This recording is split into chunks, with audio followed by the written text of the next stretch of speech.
कर नहीं आना चाहिए कि उनकी एक बहुत बड़ी पॉलिटिकल पार्टी है, बेशक है, लेकिन लोगों को दोबारा खड़ा करना, लोगों को दोबारा हौसला देना, ये आसान काम नहीं होगा। और पंजाब की क़यादत के लिए एहतजाज करना पाकिस्तान में सबसे मुश्किल है। अभी तो आप सिंध को नहीं देख रहे, सिंध में तो जो निकलता है वो मार मार के खाल उतार देते हैं। कल के आपने विजुअल देखे, बंदे उठा के ले जाते हैं। पंजाब आप इसलिए फोकस कर रहे हैं कि पंजाब में सियासत का गढ़ होता है। जो तहरीक पंजाब से शुरू होती है वो पूरे मुल्क में फैल जाती है। जो कोई एहतजाज लाहौर में कामयाब हो गया, आप समझें पूरे पाकिस्तान में कामयाब हो गया। लेकिन आप सिंध को और कराची को नज़रअंदाज कर रहे हैं। सिंध और कराची में फस्तायत इसी लेवल की है जैसी पंजाब में है। ये दोनों पॉलिटिकल पार्टीज डरी हुई हैं। फैसल बाटा ने बड़ी ज़बरदस्त बात की और बड़ी अहम बात की। उन्होंने कहा ये डंके के चोट के ऊपर ये बजट भी पास करेंगे और प्राइवेटाइजेशन भी होगी। अब फैसल बाटा किस कॉन्फिडेंस से ये बात कर रहे हैं उसका अंदाज़ा आप यहाँ से लगाएं कि वो आज़ाद उम्मीदवार था और पीपल्स पार्टी ने उसको सेनेटर बनाया। तो ये बात गलत नहीं है। पीपल्स पार्टी जो है वो एग्जैक्टली वही है जो PMLN है, लेकिन ये छोटा छोटा धोखा देने की कोशिश करते हैं, कभी एक स्टेटमेंट, कभी दूसरा स्टेटमेंट, कभी तीसरा स्टेटमेंट। उसका फायदा कोई नहीं है। लोगों को अब पता है कौन कहाँ खड़ा है।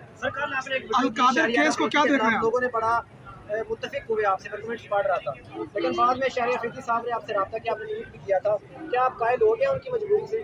नहीं, मेरे ख्याल में शहरियार अफरीदी साहब आइंदा ज़्यादा आपको मजबूत नजर आएंगे आने वाले दिनों में। उनको खुद भी इस बात का आइडिया है कि जो हुआ वो ठीक नहीं हुआ, उनकी तरफ से ये परसेप्शन ठीक नहीं बन रहा। देखिए बात ये है कि लोग मार खा रहे हैं, हौसला भी करना चाहिए। इमरान भाई ये बताइएगा आपको, इमरान भाई इमरान खान साहब की एक किताब, यार मैंने जाहिद खुशखोरी साहब की खबर का हवाला दिया था और मैंने ये कहा था कि अगर वाकई वो किताब लिख रहा है और किताब बाहर आ जाती है, क्योंकि इमरान खान साहब की अपनी टीम ने तरदीद या तस्दीक नहीं की, लेकिन अगर वो वाकई किताब लिख रहे हैं, उन्होंने प्लान किया हुआ है, तो वो वाकई में बेस्ट सेलर बुक होगी। और ये आप मेरे से ये वाली बात आप मेरे से लिख कर लेंगे कि दुनिया में सबसे ज़्यादा वो किताब बिकेगी। इमरान भाई ये बताइएगा, शाहिद अफरीदी ने कहा है कि आप जब से वापस आए हैं थोड़ा सा मेंटली डिस्टर्ब है। सर क्या कहेंगे इस पर? मैं इस पे क्या जवाब दूं भाई? सर वो कुछ आपको वैसे कि आप सारे लोग यहाँ बेवकूफ़ हैं। आप एक डिस्टर्ब आदमी के सामने माइक लेके कैमरे लेके खड़े हुए। अच्छा ये बता दें कब तक चिल्ला देख रहे हैं आप इमरान खान साहब का? देखिए शहरियार शाहिद अफरीदी साहब जो हैं, उनको मैंने एक ही मशवरा दिया था और वो ठीक दिया था। मुझे उनके बहुत करीबी प्लेयर्स ने भी रब्ता किया और जो उनके साथ खेलते रहे उन्होंने भी रब्ता किया। उन्होंने मुझे जो बातें बताई हैं वो मुझे पता है और मेरे ख्याल में मैं उनके ऊपर कीचड़ नहीं उछालना चाहता। वो कौमी हीरो रहे हैं और अभी भी कौम के हीरो हैं, लोग उन्हें पसंद करते हैं। मैं भी ज़ाती तौर पे उनकी गेम का एक हिस्सा बहुत पसंद करता हूँ, लेकिन मामला ये है कि यार अब गुरेज करें ना ऐसी चीज़ों से। यानी आप उठते हैं और उठ के आप, यानी इमरान खान के दौर में शाहिद अफरीदी को महंगाई भी ज़्यादा लगती थी।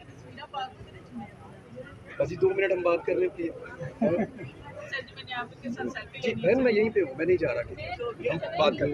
अच्छा, शहरियार अफरीदी साहब के बारे में जो मैं आपसे अर्ज कर रहा हूँ कि मैंने ये नहीं कहा या उनके ऊपर कोई कीचड़ नहीं उछाला। मेरा ये कहना है कि शाहिद अफरीदी साहब को चाहिए कि वो अपने दामाद को क्रिकेट खेल लें। मैंने उनके मुंह से बार बार ये सुना कि बाबर को कैप्टन नहीं होना चाहिए, तो फिर किसको होना चाहिए? वो लाजमी बात है, वो यही कह रहे हैं कि मेरे दामाद को होना चाहिए। नहीं, बाबर को चाहिए था कि शाहीन के अंडर खेल लेता। भाई क्यों खेल लेता? Who are you? Shahid Afridi साहब कंटिन्यूसली ऐसी चीज़ें कर रहे हैं और ऐसी लॉबिंग कर रहे हैं जिससे टीम को नुकसान हो रहा है। और ये मैं अकेला नहीं कह रहा, बहुत सारे लोग और भी कह रहे हैं, तो उन्हें इस बात से गुरेज करना चाहिए। शाहिद अफरीदी ने ये भी कहा कि PTI की कोर कमेटी मेंबर ने ये बात कही है। किस पे आपका शक जाता है? शाहिद अफरीदी नाम ले ले, मुझे कोई जरूरत नहीं शक करने की। शाहिद अफरीदी नाम ले ले।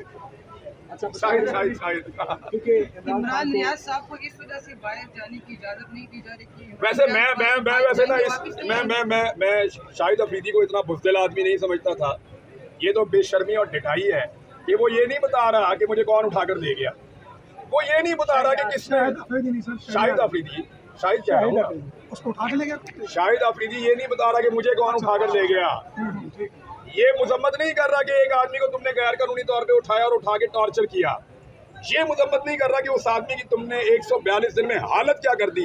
वो ये कह रहा है कि जी मुझे पता चला कि ये जब से वापस आया ठीक नहीं है। और फिटे मुंह यार तुम्हारी। फनकार और खिलाड़ी जो होते हैं ना, वो अमन के सफ़ीर होते हैं। फनकार और खिलाड़ी जो होते हैं ना, वो हमेशा ये कहते हैं कि अमन आना चाहिए, लाकानूनियत नहीं होनी चाहिए। वो कानून की बात करते हैं, अमन की बात करते हैं। ये कैसे लोग हैं? ये तो जस्टिफाई कर रहे हैं उस चीज़ को। और मेंटल जो इसकी वो दिमागी सलाहियत सिर्फ इतनी है कि थोड़े दिन पहले कह रहे हैं कि इदारे जो है ना अब इदारों का मतलब आप समझते हैं, वो एनआरओ दे सकते हैं सिर्फ। व्हाट द हेल, LBW का नहीं पता। यानी वो कैसे ये कह सकते हैं, शाहिद अफरीदी कैसे ये कह सकते हैं कि इदारे जो हैं वो एनआरओ दे सकते हैं? ये किसने उनको पट्टी पढ़ाई है भाई? कौन सा एनआरओ, कौन दे सकता है? किससे आप कहानियां सुन के आ रहे हैं?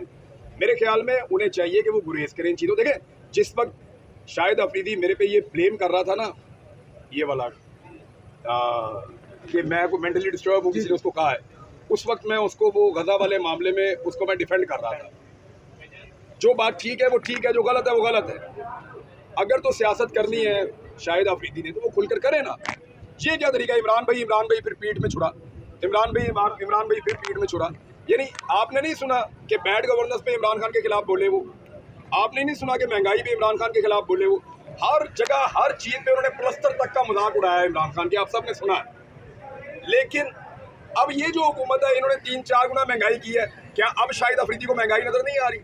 अब बैड गवर्नेंस हो रही है, क्या अब उनको बैड गवर्नेंस नजर नहीं आ रही? अब जो जुल्म और ज्यादती हो रही है, क्या उनको वो जुल्म और ज्यादती नजर नहीं आ रही?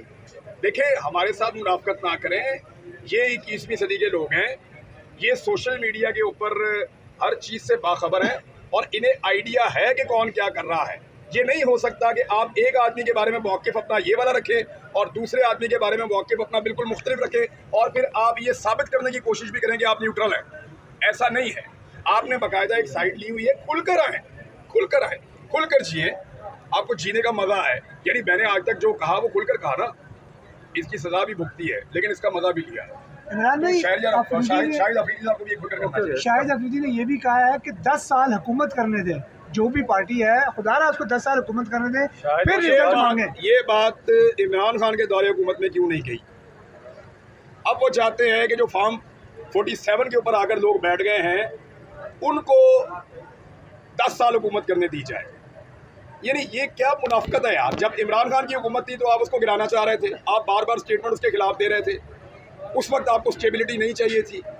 अब जब इमरान खान की हुकूमत खत्म हो गई है और दूसरी हुकूमत आ गई है, एक तरफ आप कहते हैं इमरान भाई मेरे मेंटोर हैं, मेरे ये हैं, मेरे वो हैं, दूसरी तरफ आप उसकी पीठ में छुरा घूमते। अब आप कह रहे हैं जो हुकूमत शहबाज शरीफ की बन गई इसको 10 साल चलाओ। यार this is not the way. लोग बेवकूफ़ नहीं है, आप उन्हें बेवकूफ़ नहीं बना सकते। अच्छा इमरान भाई ये बताइएगा के अंदर मरियम नवाज का इस पूरी सूरत हाल में आप कितना किरदार देख रहे हैं? पपेट का और सारी सूरत हाल भी ना, जो कुछ भी पंजाब में हो रहा है उस सारे के अंदर पपेट से ज़्यादा रोल मैं नहीं देख रहा। और यानी हमने अभी मुकदमा दर्ज करवाना है उन लोगों के खिलाफ जिन लोगों ने ये सारा कुछ किया है। तो उसमें हमारे लॉयर्स की मीटिंग हुई तो मैंने उनको मना किया कि मरियम पे पर्चा नहीं करवाना क्योंकि हम औरतों पे पर्चे नहीं करवाना। क्या मुकदमा दर्ज होगा क्योंकि हुकूमत उन्हीं की है? मुकदमा दर्ज ना करें, मैं अदालत में जाऊंगा, अदालत में जाके मुकदमा दर्ज करवाने का ऑर्डर लूंगा, फिर नहीं करेंगे फिर जाऊंगा, फिर ऑर्डर लूंगा। आप सारे मुझे जानते हैं ना, मैं चिपक जाऊंगा। लेकिन मरियम नवाज पे हम पर्चा नहीं करवा रहे, वो बेफिक्र रहे क्योंकि औरत पे हम पर्चा नहीं करवाते मर्द की मुद्दत में। इमरान भाई ये बताइए, इमरान भाई को इस तरह से बाहर जाने की परमिशन नहीं दी जा रही कि वो वापस नहीं आएंगे क्या? यार अभी तक तो मैंने आने वाला हो जाना